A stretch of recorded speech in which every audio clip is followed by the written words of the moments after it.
نحمده ونستعينه ونستغفره ونعوذ بالله من شرور أنفسنا ومن سيئات أعمالنا من يهده الله فلا مضل له ومن يضلل فلا هادي له ونشهد أن لا إله إلا الله وحده لا شريك له ونشهد أن محمدا عبده ورسوله يا أيها الذين آمنوا اتقوا الله حق تقاته ولا تموتن إلا وأنتم مسلمون بسم الله الرحمن الرحيم الحمد لله وكفى وسلام على عباده الذين اصطفى خصوصا على سيدنا ورسوله وخاتم الأنبياء وعلى آله الأزكياء وأصحابه الأتقياء أما بعد اللهم إنا نسألك حبك وحب من يحبك وحب عمل يقربنا إلى حبك. Alright. So we just went over kind of the part where Halima Sa'diyah was taking care of him, and we were covering the themes of how your value isn't dictated based on what other people's standards are of you, right? Nobody saw his value as a child. But we understand this is the most valuable person to ever walk the face of the earth, right? So you don't let other people's standards and judgment characterize you or choose who you are as a person or say who you are as a person. So now, we covered about the first year and a half, 2 years he was with Halima Sa'diyah. But there's a big event that happens during this time while he is under the care of Halima Sa'diyah, which I will talk about today, but I want to see if anybody's able to know what that event is. I'm asking for the younger guys. Kaylin, you're on band today. Because I know you know it. What's the big event? I mean, Muhammed***'s heart was cleansed. Who all knew that? The Prophet Muhammad***'s heart was cleansed while he was in the care of Halima Sa'diyah. So let's see what happens here. Right? And this is a narration from Halima Sa'diyah. قالت حليمة فلم يزل الله تعالى يرينا البركة ونتعرفها. She says, Allah continues to show us the barakah of this young child, and we would recognize the barakah of this young child. Remember, we said that her camel and her mule and her animals and their sheep and their land was the only land, as far as Bani Sa'd goes, was the only animals that were eating and grazing just fine and providing milk, and their land was the only land where they had plenty of water and plenty of vegetation. Whereas the rest of the land in Bani Sa'd was not like that, was barren land, and the animals weren't getting enough nourishment to be able to provide milk, right? And she said we started noticing that once we brought alongside Muhammad****s with us. That's when we started to notice the barakah. So here she's saying that we're noticing the blessings of this young boy, and we're recognizing the blessings as they happen to us. حتى بلغ صلى الله عليه وسلم سنتين, until he fully reached 2 years old. فكان يشب شبابا لا يشبه الغلمان. She says he would grow at a rate, he was growing and thriving and prospering health-wise and physically, right, at a rate that other young children his age were not growing at. He was very noticeably a lot stronger, a lot more mature even at that young age. نعم. قالت حليمة فقدمنا به على أمه زائرين لها. So she said that we decided to go visit his mom. We wanted to go visit his mom, right? ونحن أحرص شيء على مكثه فينا. And she says, we wanted nothing more than to keep this young boy. Why? Because of the barakah. She's seeing the blessing. She's like, yeah, we're not trying to get rid of this little guy. He has to stay with us. نعم. لما كنا نرى من بركته فكلمنا أمه. So we went and we talked to his mom. وقلت لها لو تركت بنية. She said, if you were to leave my son, بنية, my son. She's talking about who? Prophet Muhammad****. عندي حتى يغلط. She's making excuses now. Just keep him with me. He needs to get a little bit more stronger. He needs to get like on, al-baraz, mashallah, a little bit thicker, stronger, right? She's just leave him with us just a little bit. فَإِنِّي أَخْشَى عَلَيْهِ وَبَاءُ مَكَّةِ. And she said, I'm worried about the sickness that's going on in Mecca. It might affect him. He's still young. نعم. قالت حليمة فلم نزل بها حتى ردته معنا. She said, we kept asking and being persistent in the way we asked until she let him come with us. وهكذا عاد رسول الله صلى الله عليه وسلم إلى باديته بني سعد. And this is how the Prophet Muhammad ﷺ, or this is when the Prophet Muhammad ﷺ goes back to Bani Sa'd here. Na'am. Sorry, let me change this to PDF real quick because it's annoying me. Okay. So she says, because of this, he was able to go back with us in Bani Sa'd, right? And she has her own selfish reasons for that. Then she says, now remember, we talked about last time the value that nobody sees in you, and now, once they see you glow up, everybody's trying to get close to you, hug you, stay near you. Now, but first they didn't believe in you, they didn't believe in the vision. And of course, we're talking about a young child, still they didn't see the value in this thing. They overlooked him because of things that he had no control over. Na'am. So she says, there's another narration عن عتبة بن عبد السليمي أن رجل سأل الرسول صلى الله عليه وسلم. There was a Sahabi who asked the Prophet Muhammad صلى الله عليه وسلم فقال كيف كان أول شأنك يا رسول الله. What does the word شأنك mean? Matter. Yeah, what was your matter? Meaning, what is he trying to ask about? He says, what was the first matter you noticed, Ya Rasulullah? What is he asking about? First memory. First memory, but also first memory of what? Prophethood. Prophethood. Like, when did you find out like you were something special? What's the first, not find out, but maybe what's the first thing you remember? Because maybe at that point he didn't think much of it, but what's the first thing you remember? First thing you recall. And you see, this is the beauty of Sahabas radiallahu anhum, that they were trying to ask these deep questions. They were trying to ask these deep questions at any moment they can to figure out who he was and what makes him who he is. Na'am. فقال رسول الله صلى الله عليه وسلم. He says, كانت حاضنتي, the woman who nursed me, من بني سعد بن بكر. He's talking about Halima. And he says, I was with her, right? Meaning in her care. فانطلقت أنا وابن لها في بهم. Myself and her son, the woman who was taking care of me, we went to Bahmin, is like a backyard. Open area near the house. وَلَمْ نَأْخُذْ مَعَنَا زَادٍ. But we didn't take no food, no snacks with us. We just went out to play, but we didn't take enough food for us. Right? فَقُلْتُ يَا أَخِي. So I told my little brother that was with me, اذهب فأتنا بزاد من عند أمنا. Go to our mother, Halima Sa'diyah, and bring us some food. Bring us some snacks. فانطلق أخي. So my little brother went. ومكثت عند البهم. And he said, I just stayed chilling back in the backyard, just hanging out. فأقبل طيران أبيضان. He says, all I noticed, keep in mind, this is a child's point of view. This is how a child would see this. He says, I see two birds that were white. Ken Nasrani. Like, a Nasr is a hawk or an eagle? An eagle. So they were in the size of eagles, huge. Right? But he doesn't know what they are. He's just trying to find the closest thing to explain from a child's point of view. This is what he remembers. فقال أحدهما لصاحبه أهو هو? What does that mean? أهو هو. Is that him? Is he him? We use that today, right? Like he's him, right? أهو هو. Like these two birds, which are what? Angels. He's just saying this is the closest thing I can relate them to, right? Because he sees wings. He says they're asking each other, أهو هو? They're coming, approaching him. They're saying, is that him? Like, yo, is he really him? That's what they're asking. قال نعم فأقبل يبتدراني. So they started moving forward to me, rushing quickly. فأخذاني فبطحاني إلى. He says, so they put me and they laid me back to my back. They laid me on my back. فشق بطني. So the angels here are really, you have to keep in mind, how long have the angels known about the Prophet Muhammad ﷺ coming? How long have the angels known? It's not hard.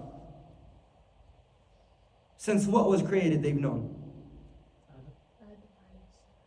Since Adam, and maybe even before.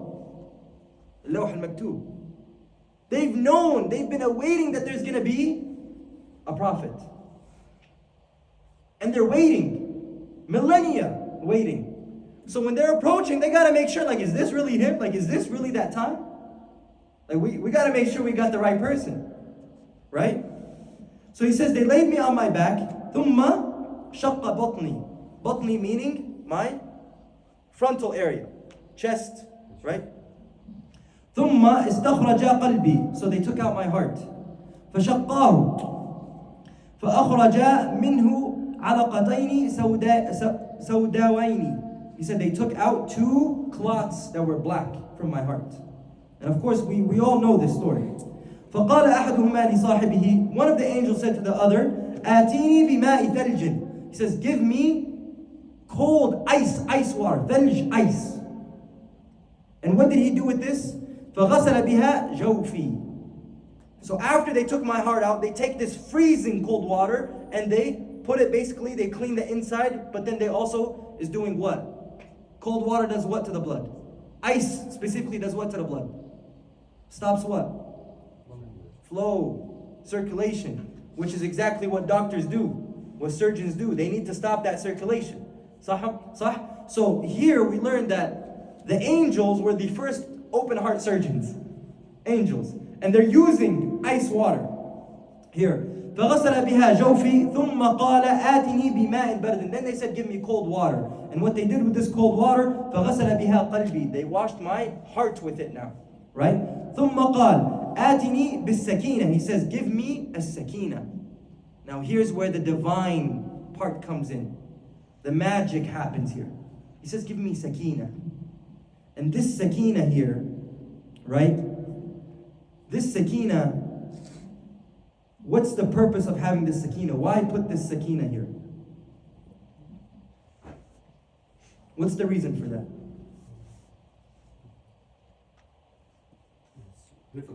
So many different reasons. So if you want to go with the literal linguistic meaning of sakina, that's to keep him calm during the moment. If you want to go with the futuristic reason, which I personally like a little bit more. Na'am. And this is the same stance that Ibn al-Qayyim al-Jawzi takes, which I personally really like this stance. He says, when you take this sakina here that they're putting is not just sakina only, but it's so much, because they took out black clots and they're replacing it with sakina. This sakina is what protects him from sin. Is what protects him from sin. But you see, he's only 5 years old. What sin could he be doing at 5 years old? What could it be happening? And that's not the point we're trying to reach here. You see, eventually, we're looking forward here. Eventually, he's going to grow up where? What city? Mecca. What do we know about Mecca in the Jahiliyyah? Everything was allowed. Mubah. Idolatry. Prostitution. Gambling. Burying your daughters alive. Doing tawaf around the Kaaba naked. All permissible in al-Jahiliyyah. So cleaning his heart from a young age is to only do what? To protect the validity of the message that will come later on, 40 some years or 35 plus years later on. Them cleaning that heart when he was 4 or 5 years old, or 3 years old, or whatever the narration says, is to only protect the validity of the message that's going to come 35 years later on. Because at the end of the day, he does grow up in Mecca. And at the end of the day, he grows his teenage years in Mecca. And at the end of the day, he is a human being. What's your translation for sakina in this respect? So the linguistic translation would be tranquility, peace. But the holistic translation would be everything that kind of makes him an infallible human being. Meaning he doesn't sin. To protect him and protect the message. Not for his sake only, but our sake. And this is the opinion that Ibn al-Qayyim al-Jawzi takes. Right? Is that this here, and Ibn Ishaq as well takes this, and Ibn Hisham, the major scholars of Sirah all take this opinion. Right? The holistic opinion is that this is only to protect the validity of the message. Because you have to realize, now, when we talk about the Prophet ﷺ being infallible, being a person who does not sin, are sins and mistakes the same thing? Could I make a mistake but not get a sin for it? Yes. We understand that. That does not mean he's a person who did not make mistakes. We see that happen throughout the seerah. Here's a perfect example of it. When he moved to Medina, Prophet ﷺ, when he moved to Medina, he grew up in Mecca, and Mecca is known for what? Money. Business. He grew up as a businessman. Medina, if you grew up in Medina, you grew up as what? A farmer. So he doesn't know anything about farming. When he goes, during his prophethood, he goes to Medina, he sees the people of Medina cross-pollinating date trees and date seeds. Meaning they'll take the date of an ajwa and a date of another type of date, or the seed, and they'll cross-pollinate, and now you have a new palm tree with a new different type of date. Prophet ﷺ didn't get it. He said, why are y'all doing this? It's not adding up here. So the Ansar were like, oh wait, he's questioning it. It means we should stop. So for that year, they didn't cross-pollinate. And that year, they didn't get any harvest. They come back to Rasulullah and say, Ya Rasulullah, what's going on? Like, you questioned us when we did this. And now we don't got no dates. He said, I'm not a farmer. Like, that's up to you guys. I'm here to spread. I'm not a farmer. I don't know this stuff. Right? I didn't get why. I was just questioning. Like, it's a normal question to have as a human being. Nah? Right? But you see the difference there. At the end of the day, he was a human being. And we're going to go on through the seerah where he had desires. There was this thing, there was places that young men in Mecca used to go to, teenagers. And these houses, what we would call today a nightclub. Young men would go hang out and they would chill and this and that. So Prophet Muhammad ﷺ was working so much as a teenager, and he was just trying to go see, I'm just curious. And every time he would try to go walk there, he would pass out. He himself, the Prophet ﷺ, in a narration Sahih, mentioned in Muslim and Bukhari that we're going to go over later on, where he says, I would imagine myself, I would go walk, and then all of a sudden, I wake up the next day because the sun is above my head. This is that sakina protecting him from committing any sin. Now, this is that sakina protecting him. Why? Because it's going to affect the validity of the message. Because later on when he tells them, if I were to tell you there's a tribe coming behind this mountain to attack you guys, would you believe me? They said, Na'am, anta sadiqul ameen. But if he did anything else throughout his time, they said, hold on, you're not a reliable person. You used to go do this and this and this. Right? So this is why the sakina was placed there, is to protect the validity of the message. Abdullah, we have to be careful here when we say Rasulullah made mistakes. He did not make any mistakes, because there are some misunderstanding. When he ruled something in fiqh, and the rule didn't come down to Rasulullah, yet some people, they say, okay, he made a mistake, but he didn't know the rule. Therefore, regarding the trees, he did not make mistake. He just was questioning. Abasa wa tawalla is the perfect example. It's mentioned in the Quran. Still not mistake, we have to be careful. It's not like he's the best man Allah created, Abdullah. Go ahead, Al-Bara. That's came after.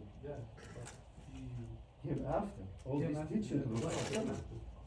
When the rules come down, he get the answer, he get what to do. Before that, same thing. This is good, because same thing when he sent the Hafsa to her father's house after he divorced her, one divorce. He didn't know that the rule said when you divorce your wife first time, the second time she stays home. Then Rasulullah after that Surah Talaq came down. You know what I mean? Like what we're trying to say here is that he was a human being. We're talking about humanly mistakes. We're not talking about mistakes that come towards aqeedah or anything. We're talking about humanly mistakes here. Now, and I think everybody's clear with me on that, right? We understand who he is as a prophet, alayhi salatu salam. We understand his level and how infallible he was to sin, right? But we're talking about human desire and mistake. And part of being a person who mistakes is forgetfulness, right? Or making judgments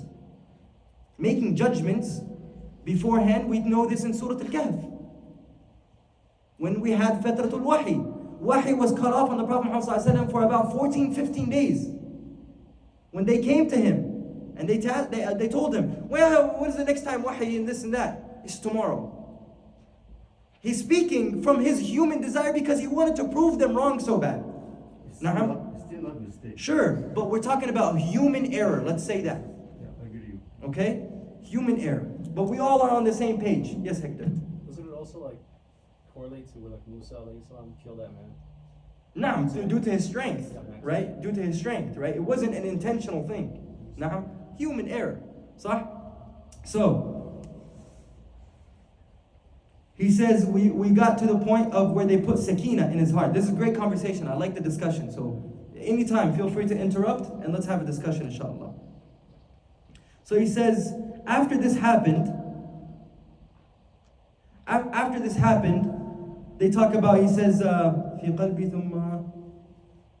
Oh yeah. So he says, then they closed it up. وختم عليه بخاتم النبوة. And they placed the seal of prophethood on him. ثم انطلق وتركاني. And they left. وفرقت. I got scared, he says. فرقا شديدا. Scared that I've never been scared to that point in my life. ثم انطلقت إلى أمي فأخبرتها بالذي لقيته. I went to my mother. Who is he talking to? Talking about? حليمة سعدية. فأشفقت علي أن يكون ألبس بالجن. She said she got scared, and when I told her what I saw and this and that, and she saw the scar on my chest, she said, oh, I'm worried. Maybe a jinn then popped into this kid. She got worried. فقالت أعيذك بالله فرحلت بعيرا لها وحملتني على الرحل. She says, I'm going to take you back home. We hopped back on that same mule we came to Bani Sa'ad, we're going back home. Where are we taking you? Back to your mother. وركبت خلفي حتى بلغنا إلى أمي, until we got to my mother. فقالت she says I have come to give my amanati.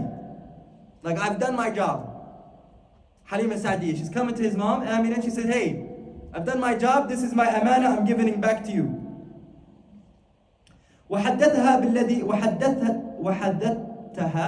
بالذي لقيت. And she told Amina what happened. فلم يرعها ذلك. And she says, Amina didn't even get worried about that. وقالت, Amina says, a normal mother would be shocked. Wait, this and this and this happened? Nah. Give me my son. Amina's like, no. إني رأيت حين حملت به أنه خرج مني نورا أضاءت منه قصور الشام. She says, this is nothing strange. She says, when I gave birth to him, I saw a light that lightened up all the palaces of Syria, of Sham. There's nothing new. I've been seeing this. It's not new. So this is one narration that we have, and it's a sahih narration. Sahih narration, yes. I have a question. You Yes. said that when the angels sealed him back up, they put a khatam al-nubuwah on him. Is this Not correct? on. It doesn't. This narration doesn't mention if it was on the chest, but we know that it's on the shoulder blades. So that was my question. That comes in Isra and Mi'raj. We get that on the shoulder blades, between the shoulder blades, from the narration of Isra and Mi'raj, right? So we don't. All this says was they closed them up. فحاصه. They closed them up. وختم عليه بخاتم النبوة. That's it. They placed a stamp. They placed a seal, but we don't know where they placed it. It's not specific. Also, the people of the book knew about that too, right? Because Yes, it and we're said going to that- cover that narration. We're going to cover that narration. You're thinking ahead, which is great.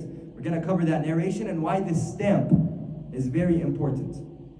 All right, but there's a different narration to this. Both narrations are sahih, authentic in narration. And Imam Muslim, an Anas ibn Malik, says, Atahu Jibreel. Now it's not two birds, it's who? Jibreel. وهو يلعب مع الغلمان. And while the Prophet ﷺ was playing with the kids, فأخذه فصرعه فشق عن قلبه. And he opened his heart, laid him on his back, opened his heart, opened his chest, فاستخرج القلب. And he took his heart out, and he took out cloths that were black. فقال هذا حظ الشيطان منك. He says, this is the what's حظ? Give me the English word. Luck. Not luck. This is Share. the share of a shaitan from you. The share, right? This black cloth. And we all have it as human beings. ثم غسله في طست من ذهب بماء زمزم. Says then he took that heart and he washed it in a bowl that is gold with mat that is zamzam. Right? Then he closed them up Then he put him back in his place. ثم أعاده في مكانه وجاء الغلمان يسعون إلى أمه يعني ذئره. They went back to, when the kids saw this, they ran back to Halim Sa'di and said, yeah, the boy's dead. The boy is dead. فقالوا إن محمد قد قتل فاستقبلوه وهو منتقع اللون. They saw him and picked him up and he was pale in color. Now, there's something, as all of us are here, are students of, what are we? Student of knowledge. Now, there's something we have that we do, and it's called tatbiq. Tatbiq is when you have two authentic narrations. How do you make the best out of both of them? How do you make the best out of both of them? When you have two authentic narrations, both mentioned in Bukhari and Muslim, but both say slightly different things. The overall arching story is the same, but say slightly different things. What do we do? The newest one? No, you're thinking of what we talked about with Abu Hurairah last time. That only comes when there's a specific type of hadith, and that is hadith ahad, when only one person narrates it. And that's more usul al-fiqh type vibes. What do we do? The second riwayah is more. These are both authentic in narration and sanad. I know, but it's more common and more. It is more common. Na'am, but what do we do? As students of knowledge, what do we do? You just take the lesson learned from that. Sure, overarching story, we understand it. Think with me. Combine it. How do you combine it? How do you combine these two stories?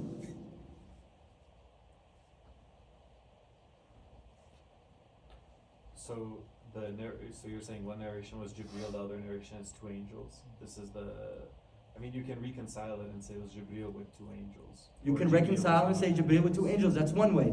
How? There's many ways. What else? It could be interpreted as happens two different times.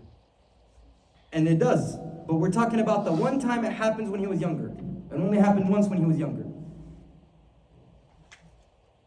How do you take these two ahadith that are sahih and make the best out of them? How do you combine them? How do you take both of them and take the information from both? Instead of saying, no, this one's more authentic, this one isn't authentic. When they're both authentic ahadith. How do you do that? You can say an angel without specifying because Jibreel was an angel. You can say an angel without specifying. One narration says two angels, the other narration says Jibreel. So you can say that. Or you can say Jibreel came with two angels. There's that narration, or that type of tatbiq. Another type of tatbiq where I was thinking of is I said maybe, and this is just my childish imagination taking over. So maybe he said both narrations mentions he was playing with children outside. One narration mentions that he told his little brother to go get some food. But the other narration doesn't talk about food. It says that they were there, and then all of a sudden they saw it happen. Right? So my narration, not my narration, but my ideology of doing tatbiq of two hadith is saying, okay, maybe they were all playing together. Then he told his little brother, go get some food. By the time his little brother comes back, he sees him laying on the floor thinking he's dead, so he runs back and tells Halima Sa'diyah. Right? So just taking the two information from both, not rejecting either one, but combining the information from both. Now, but another thing you could do, Wallahu a'lam, the other thing you can do is you can reject one and use the other one.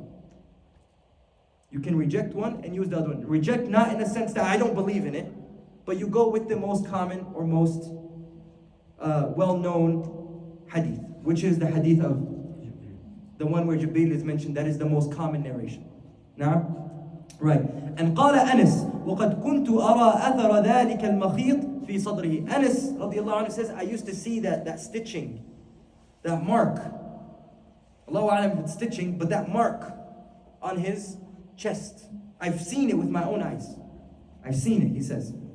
نعم. ذكر ابن إسحاق أن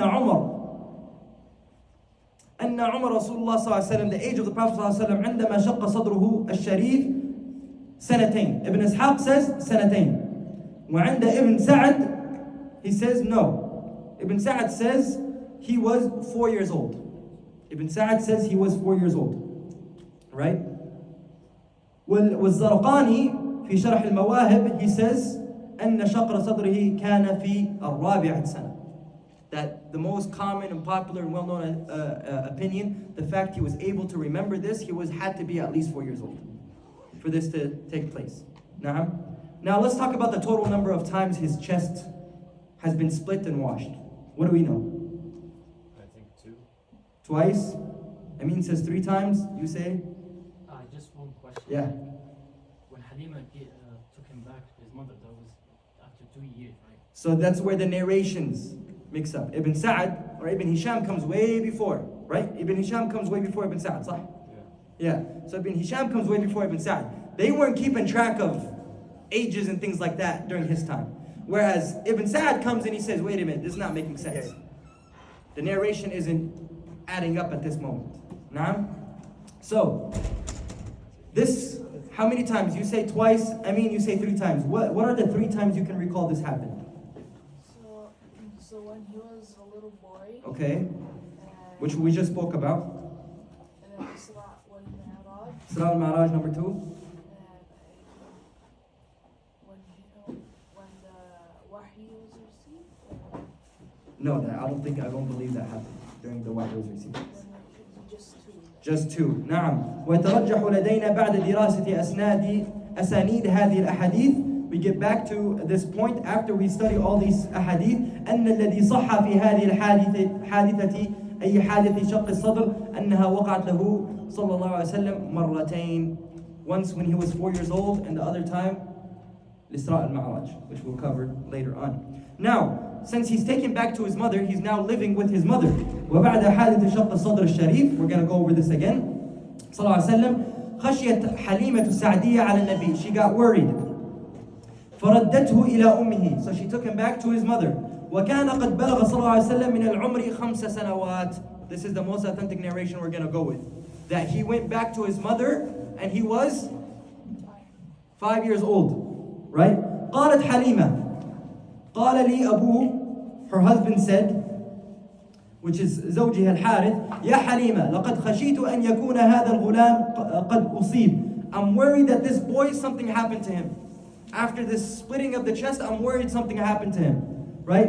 فألحقوه بأهله قبل أن يظهر ذلك به. So take him back before it really becomes obvious that something really happened to him.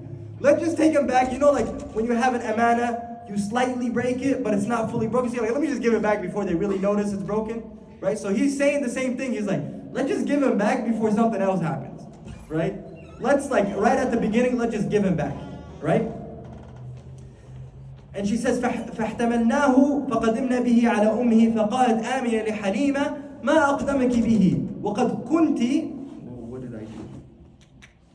She says, this is the funny part. وقد كنت حريصة عليه. She says, just a couple months back, you were over here telling me how much you wanted to keep him.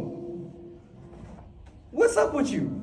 And Halima says, فقالت حليمة إنه قد بلغ الله ببني وقضيت الذي علي. She says, Allah has allowed my son to grow up and I've done my part. And Amina's not playing that. Amina's like, no. Right? Amina's like, does not happen. فقالت آمنة ما هذا شأنك. She said, this ain't you. You're a little delusional today. I know this is not you. This is not your demeanor, Halima. You've been taking care of my son for 2 or 3 years now. Something is up. You're not going to return him out the blue and say, oh, he grew up. When just a few months back you were saying you wanted to keep him. So what's going on with you, Ya Halima? فأصدقيني خبرك. Tell me the truth, Ya Halima. Don't beat around the bush. Tell me the truth. قالت حليمة فلم تدعني حتى أخبرتها. She kept being persistent until I had to tell her. فقالت آمنة أفتخوفت عليه الشيطان. Are you really worried Shaitan is going to do anything to this little boy? Like, are you stressed about Shaitan doing something to this little boy? قالت حليمة نعم. Yeah, that's exactly what I'm worried about. I'm worried that Shaitan is going to do something to this little kid. I mean, we're talking about angels and they cut his heart open and I didn't get to say, no, you take it back. I'm worried something is going to happen to this little boy. Right? فقالت آمنة كلا. Nah, you're wrong. Where do we see this kalla happen again later in his life? Who says it? Think about strong women in his life, the strong presence of women in his life. Khadija says it. Khadija says it to him. When he comes down running from the mountain, he's coming down running from the mountain after he received wahi. And he's worried. Khadija's like, Kalla, Allah is not going to leave you. There's no way. You see the strong presence of women, that backbone in his life. Wallahi ma lish-shaytani alayhi min sabil. There's no way that shaitan even has a little share with this little boy. وَإِنَّ لِابْنِي لَشَأْنٌ دَعِيهِ عَنْكَ. And she says, and to my boy, to my little son, this boy is going to be something special. Leave him with me. Amina saying this. Leave him with me. Now we go on and move on. We don't have too much history or too much narrations about the time between that 5 to 6 years old age when he was living with his mother.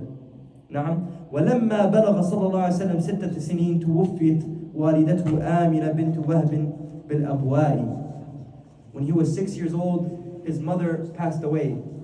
بالأبواء. الأبواء is kind of an outskirts of Medina. وهي راجعة به إلى مكة بعد زيارة قامة بها معه صلى الله عليه وسلم إلى أخوال جده عبد المطلب. She took him to Medina to visit his maternal uncles. His maternal uncles from his grandfather's side. Abdul Muttalib. Naam, bil Medina al-Munawwara. Here's the beautiful part. Even though she was a single mother, she emphasized making sure he keeps a connection with who? The uncles around. And even the great uncles, the grand uncles. His grandfather's uncles, his grandfather's siblings from Medina. She emphasized that. Naam. And she says that there was 3 people with them. These 3 people were the Prophet Muhammad ﷺ, his mother, and Ayman, who's mentioned to be around 13, 14 years old at this time. وكان النبي صلى الله عليه وسلم يزور قبر أمه فقد روى الإمام مسلم في صحيحه. Prophet ﷺ used to visit the grave of his mother, and Imam Muslim mentions in his Sahih عن أبي هريرة رضي الله عنه قال زار النبي صلى الله عليه وسلم قبر أمه فبكى. Prophet ﷺ used to visit the grave of his mother, and he used to cry. وأبكى من حوله. And to the point that even the Sahaba around him were crying. Right? Like, you have a close friend, he's like, yo, can you just come with me? Like, my homeboy passed away in a funeral. You haven't even met that person, but from how much your friend is crying, you also start crying. Right? Like, it was to that point, he would cry, the Prophet ﷺ, until Sahaba around him, they haven't met his mother. They don't know who she is. But to that point, they start crying with him. Right? ثم قال استأذنت ربي أن أستغفر لأمي فلم يأذنني. He says, I asked my Lord to give forgiveness or grant forgiveness to my mother, and he did not allow me to ask for forgiveness for her. Right? واستأذنته أن أزور قبرها فأذنني. But I did ask permission from my Lord to go visit her grave, and he did allow me to. Which we're going to get to the main question everybody's asking. Do you know why? Do I know why? We're going to talk about it. We're going to talk about it. So, the main question, yes? What's the source for that narration? This is in Lu'lu al-Maknoon, I can get it to you. This is in Muslim, Sahih Muslim. Sahih Muslim. Here, this is روى الإمام مسلم في صحيحه in Sahih Muslim عن أبي هريرة رضي الله عنه. Abu Hurairah mentioned that in Sahih Muslim. Okay. The big question here, do his parents, are they considered Muslim or not? No. They're considered believers. Why do you say that? They weren't alive when he delivered the message. Yeah, but some, before message, some other people believed in the creator. And the oneness, Isn't there like one Sahaba before the Prophet ﷺ came that the Prophet ﷺ said about him that he's going to be his own ummah because he refused the shirk of the Quraysh, you know? Na'am. But as far as I know, the Prophet ﷺ's parents were not those people, you know? They did not. So here's وجمهور المسلمين, the majority of Muslims, عن أمه وأبيه, Najiyan. Najiyan means survived what? Hellfire. لأنهما من أهل الفترة. Not فطرة, فترة with a ta, not ta. What does that mean? What is أهل الفترة?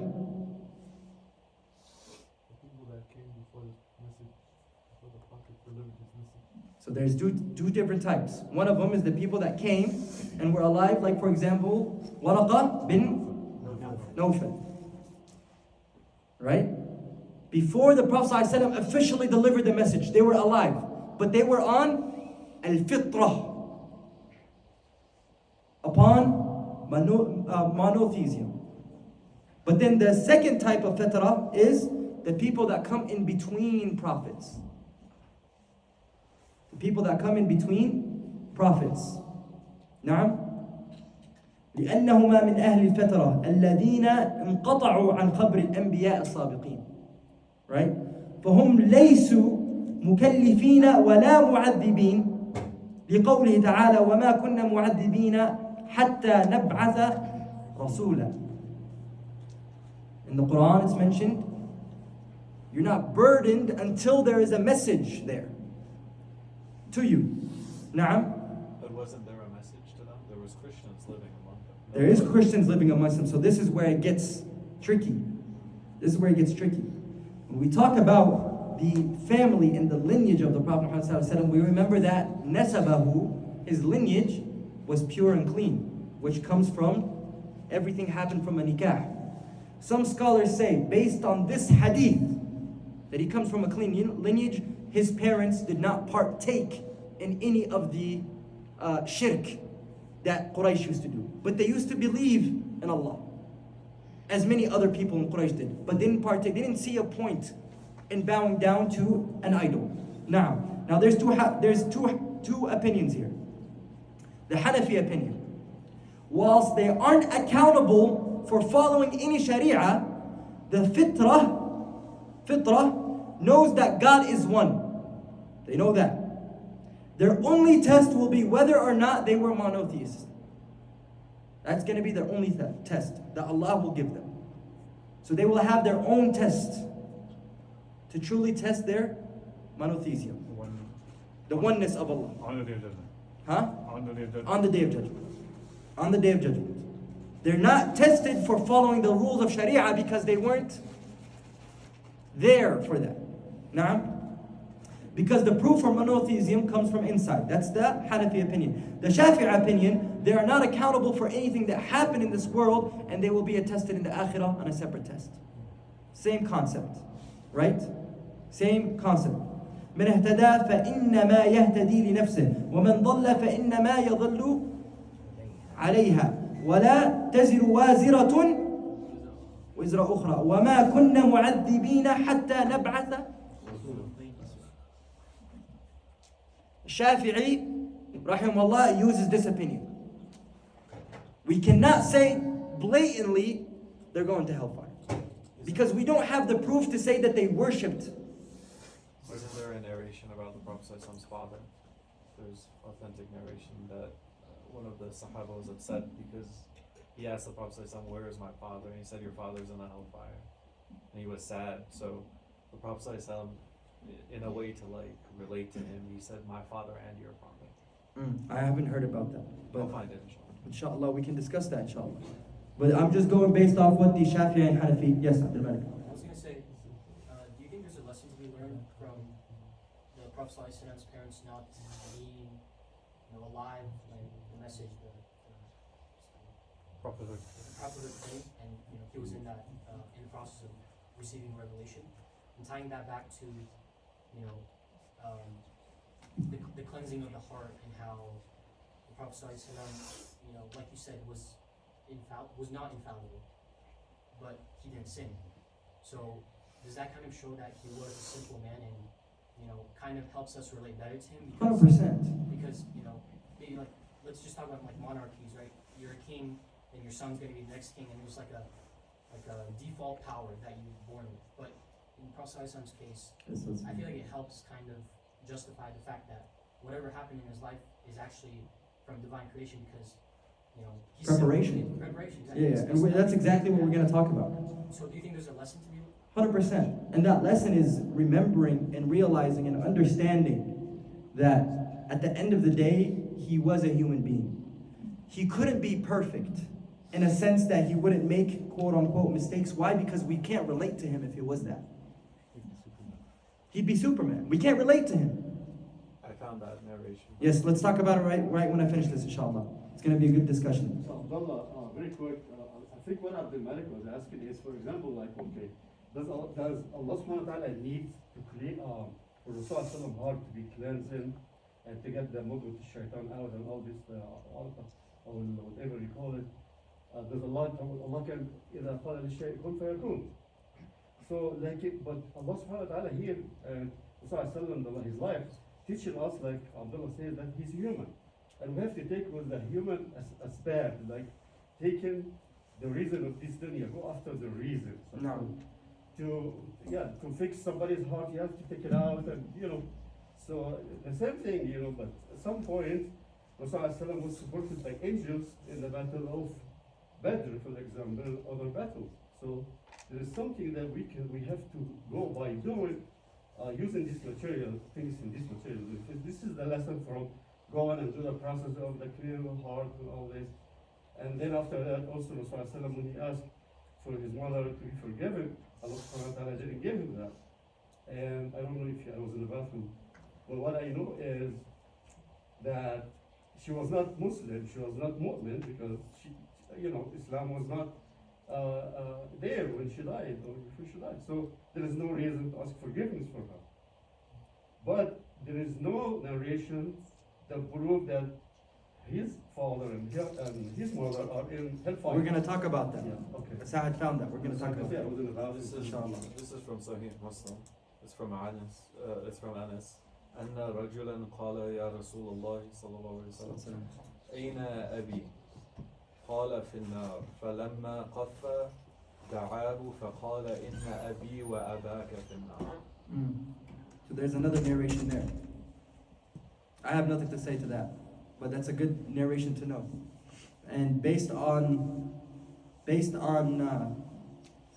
what I'm going here, way above my pay grade and my knowledge level, what the Hanafi opinion and Shafi'i opinion is, that's what's there.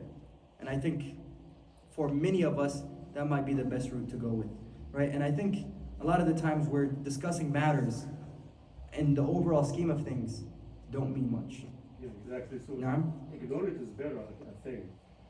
I wouldn't say ignore it, but I would say don't pay too much attention to It's it. part of علم لا ينفع وجهل لا يضر. Naam. The next thing I want to talk about here is when we talk about the death of the Prophet ﷺ's mother, right? The Prophet ﷺ, he says, when he was visiting, this is later on, when he was visiting that same area where his mother passed away.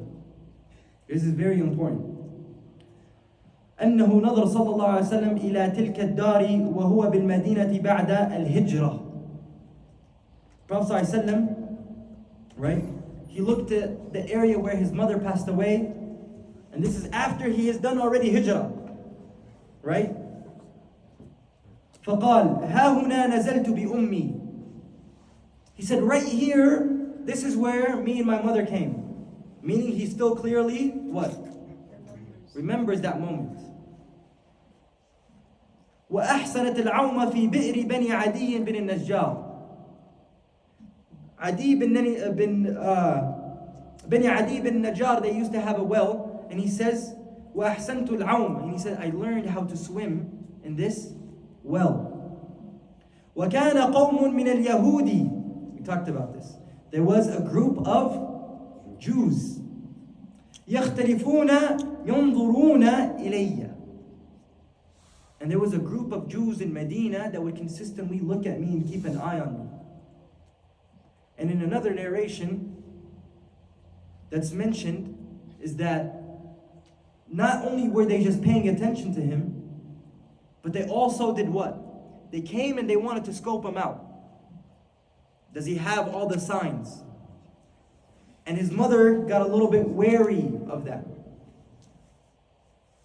She got worried, and that's when she decided to say, okay, it's time to go back to Mecca. And on that journey, she passes away. I bring this up, the reason I bring this specific piece up here. Childhood experiences of the Prophet Muhammad ﷺ, the psychoanalytic approach, and trying to understand the human mind. Right?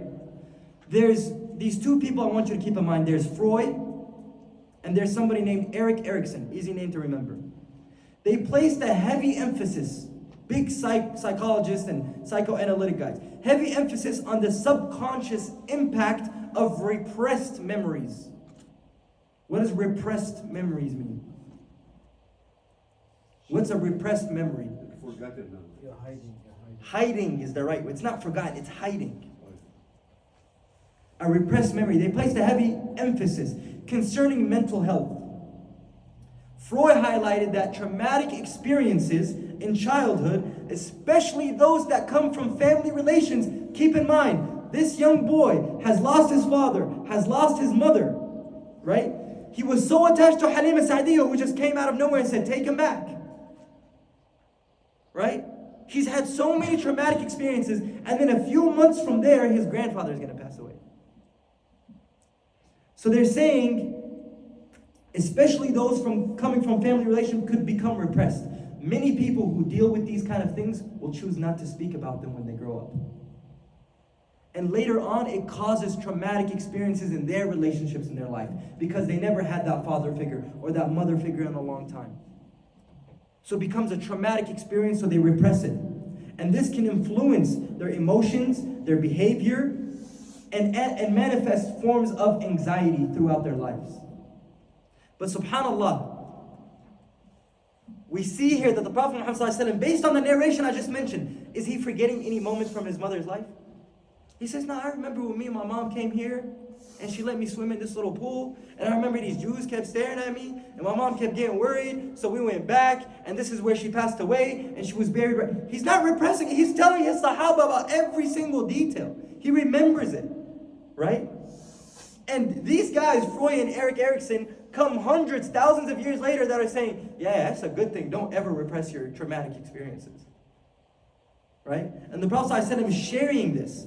This is called the process of recovery, of retrieval, that he's openly doing it. Some people have to go to a therapist and they have to tug this information out to figure out why they're behaving a certain way.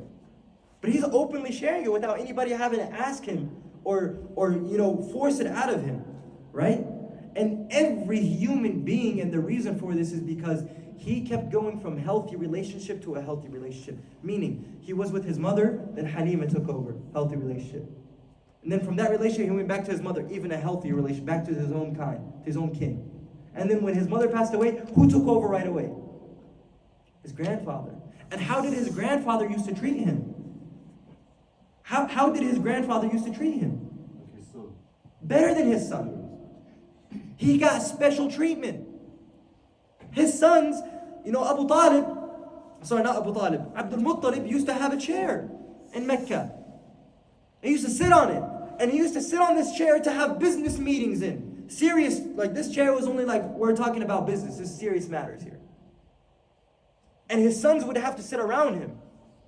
His sons would have to sit around him. And he would never let anybody sit on that chair.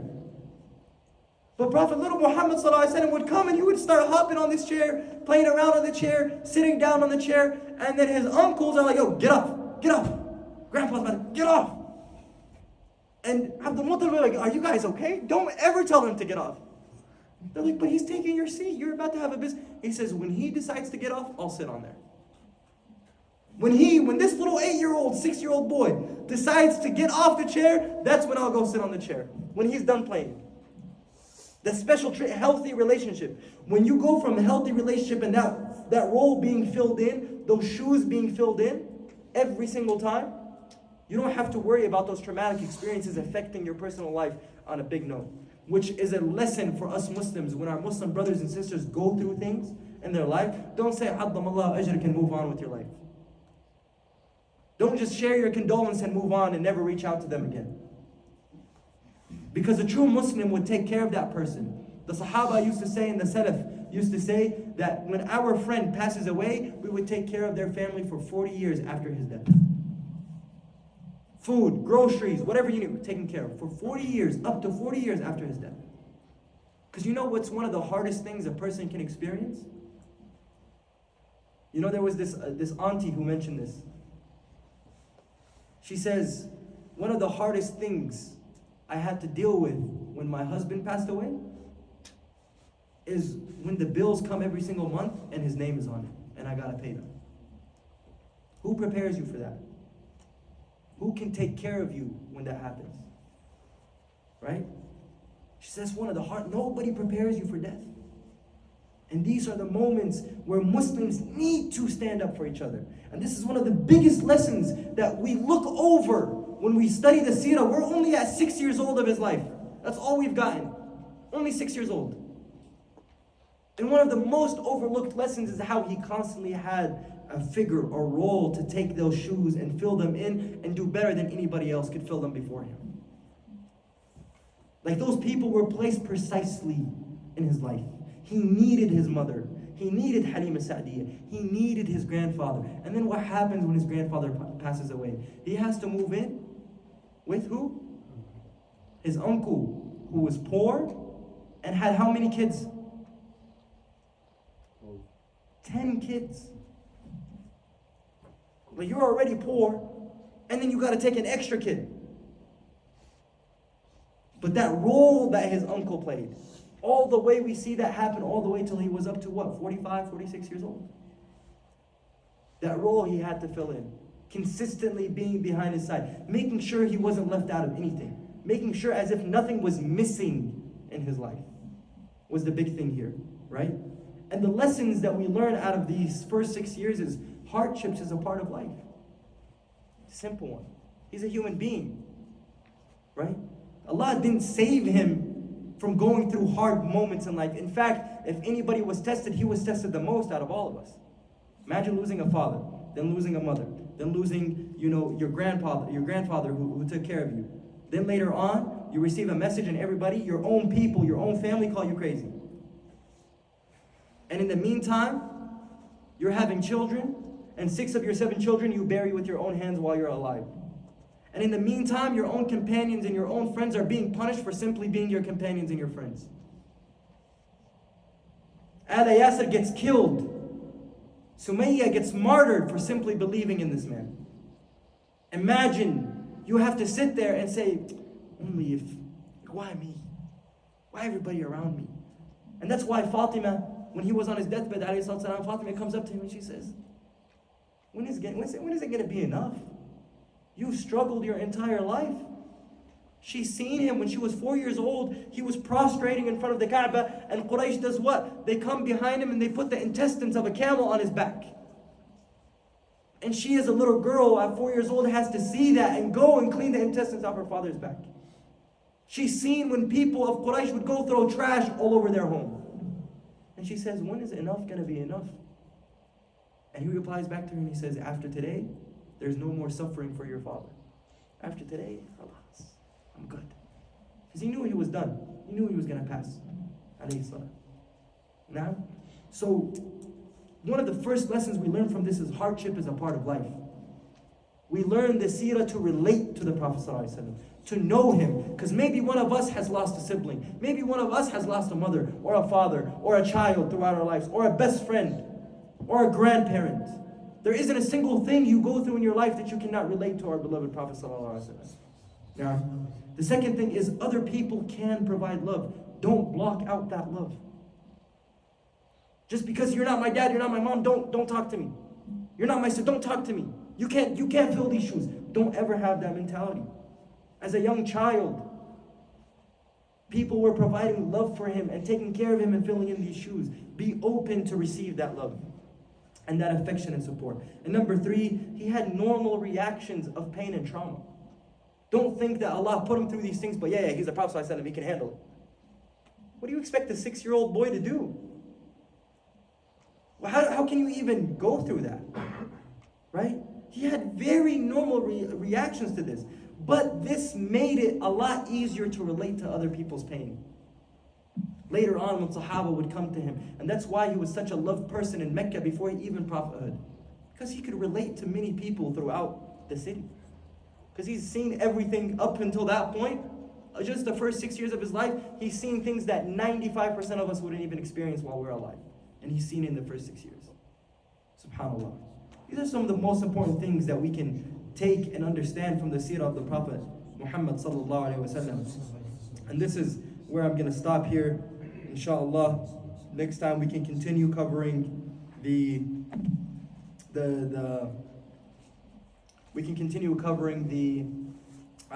time he spent with his uncle or with his grandfather, and then we move on to his uncle, and then typically this era kind of goes by pretty quick in his life.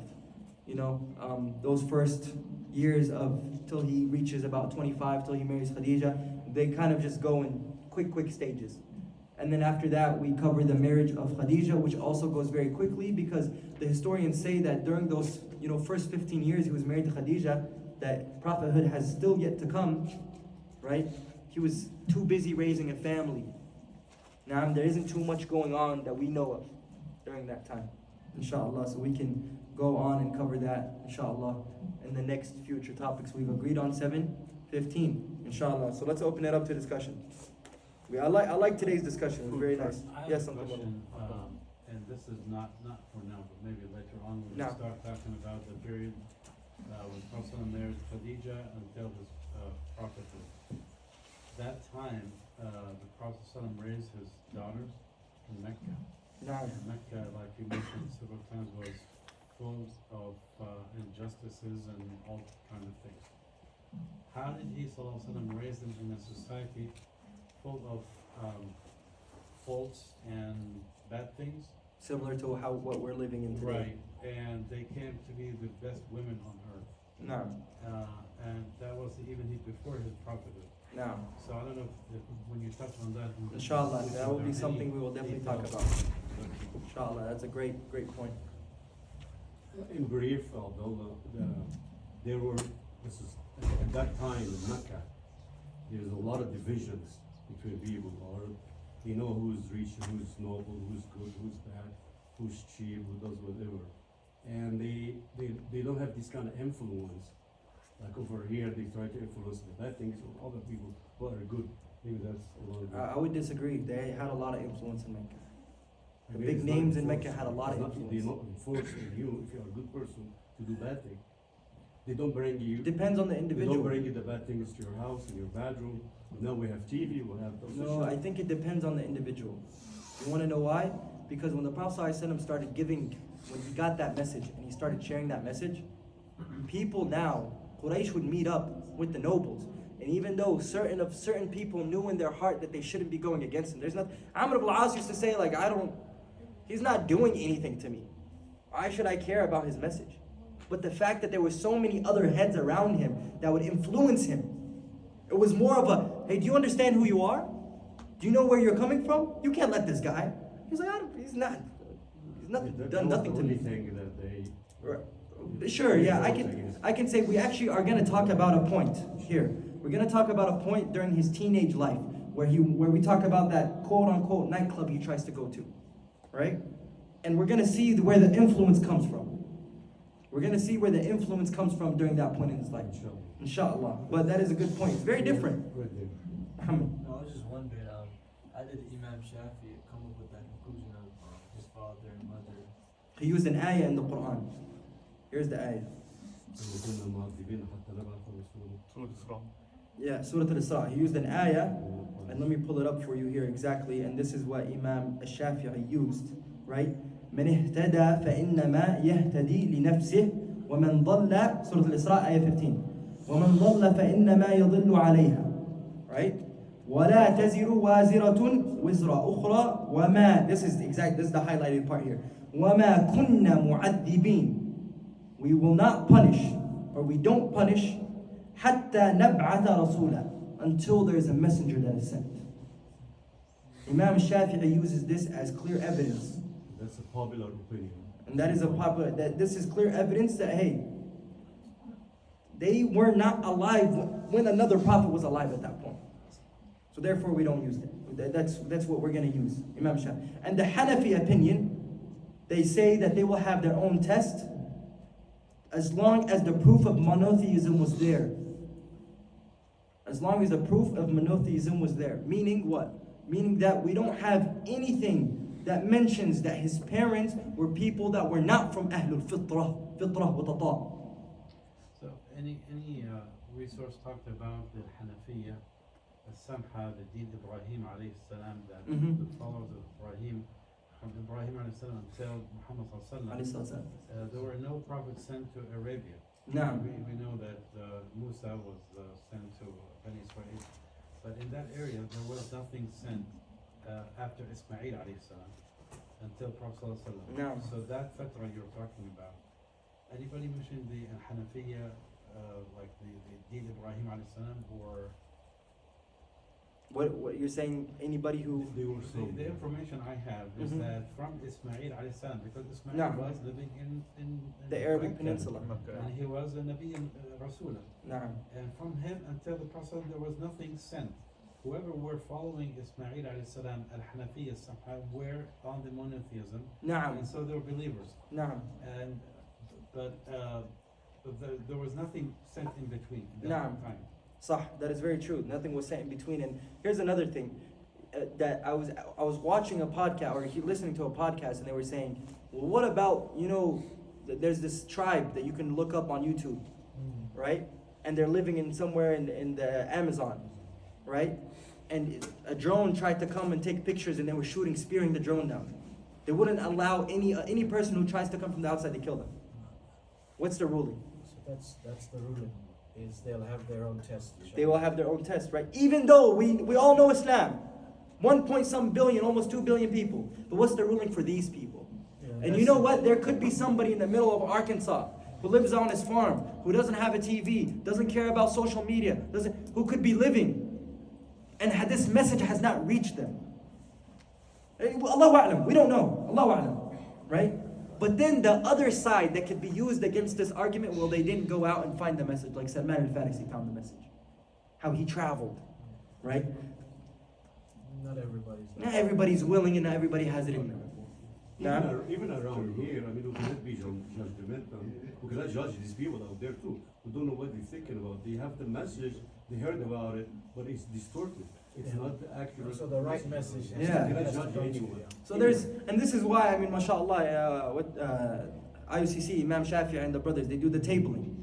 You'd be surprised. I was working with a guy who worked with us briefly, and I was telling him I was Muslim, and I remember we were out in the field, and I remember the company I was working for had sent me to a city called Cheyenne Wells, in between Colorado and Kansas. You have to take I-70 east, 5 hours, right? Right in between Kansas and Colorado. And he was a simple guy. We were working on a paving project, a highway over there that we were paving, right? And I say, hey, can you just watch, make sure these guys are doing the right thing? I'm gonna go pray. He said, what you mean pray? So here's the thing, I'm Muslim. A what? Seriously, I'm not even joking, right? And I'm talking about a guy who's like 40 plus years old. He's like, what is that? What religion is this? And I was sitting there explaining, you never know when you could be the first person that they've ever met that's a Muslim, right? So that's why I feel like we have to be a little bit more laxed when it comes down to this topic. And like the uncle said here, right? It's knowledge that's not going to take away, and it's not knowledge that's going to benefit. We can sit there and talk and debate and all this stuff, but we're looking at the overarching story here. Now? We'll move on and we'll do our job. Yes. Now. Yes, Hector. Something else that I noticed is that after his nurturing phase, he had a strong male presence. Yeah, 100%, right? And it's actually very beautiful, because a lot of scientists, psychologists always say that in the early years of a child's life, they need the mother more than they would need the father. But once they become to that stage where they are walking and able to have a little bit of conscious, then that's where it flips. One has to be a little bit more present. And we see that exactly prevalent in the Prophet's life. Abu Junayd. So could you restate the two types of Ahlul Fatra? Ahlul Fatra. Ahlul Fatra. The first type is when they are between prophets. They are in between prophets. The second type is that the message hasn't reached them. A message has not reached them. Good question. It was a very good question. Anything else to share, note, talk about, argue about? Sisters? Okay. جزاكم الله خير. بارك الله لنا ولكم في القرآن العظيم ونفعني وإياكم بالذكر الحكيم. استغفر الله لي ولكم ولسائر المسلمين فاستغفروه إنه هو الغفور الرحيم. Announcements real quick. We have the 2 events happening tomorrow. The first one, are we starting at 3 or 4? 4. The first one, Islamic Relief, happening tomorrow at 4 p.m. The flyer is posted on Mass Colorado, My Pie, we have them over here as well. Brother from Islamic Relief. And Brother Ahmed from Islamic Relief as well. So if you have any questions, you can buy your tickets. Is the code still valid? You can buy your tickets for just $10 to be there. And if that's something that you aren't able to do, speak with Brother Amir and he will take care of you, inshallah. So I would hope to see you guys there. There's going to be some good speakers, inshallah, and it's going to be about the prophetic model, right? And the second thing that's going to be happening is, Sami Hamdi? Is that the brother's name? Sami Hamdi, and where is that going to be at? Sheraton DTC. Sheraton DTC. Time? 6 o'clock. So, come to the Islamic Relief event, moral of the story, at 4 p.m. And then you can move on if you want to go to the other event, inshallah. One more thing. Don't forget to vote, those of you who are voting as well. Yes. Voting November 5th. There's plenty of ballot guides going out on the groups. You've seen the one from the Imam Council? Look at the ballot guides, yeah. What's the one from the Imam? I haven't seen it. It just came out like an hour ago. Who are they telling us to vote for? You want me to read it to you? Yeah, let's talk about it. May Allah guide you to a full stomach, ya brother. Yes, amen. Oh, I can't say that. 218 Cousins Grand opening this Sunday.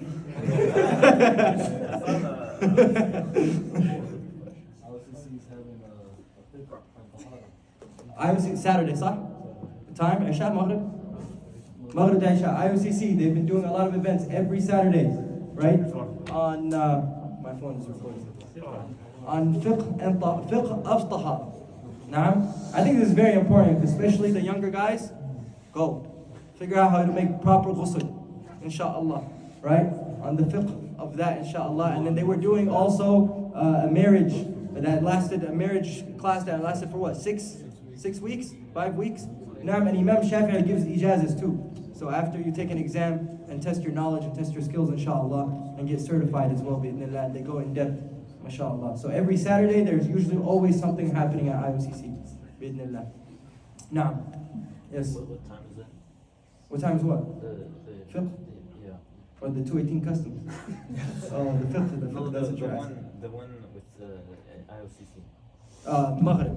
بين المغرب والعشاء, between Maghrib and Isha. So what's the There's Imam also Council? a rally tomorrow at 2 o'clock at the Union Station, start there at 2. Inshallah. That's going for Two pages. no vote for genocide. The whole rally is going to start there. We're gonna You want me to read the whole march. No, yeah. So all of you be there, Union Station 2 o'clock tomorrow. Recommendations, items for all voters to decide. President, this is from the Imam Council. Do not say Abdullah Ermeda said this, please, because I haven't done my research. President, voting third party limits votes for major parties, promising the continuation of wasting U.S. taxpayers' dollars towards genocide. Can you explain that, Uncle? I mean, there's different voter guides going out, so it's best to have a look at all of them. This is just one opinion. I think there's a couple of other opinions as well.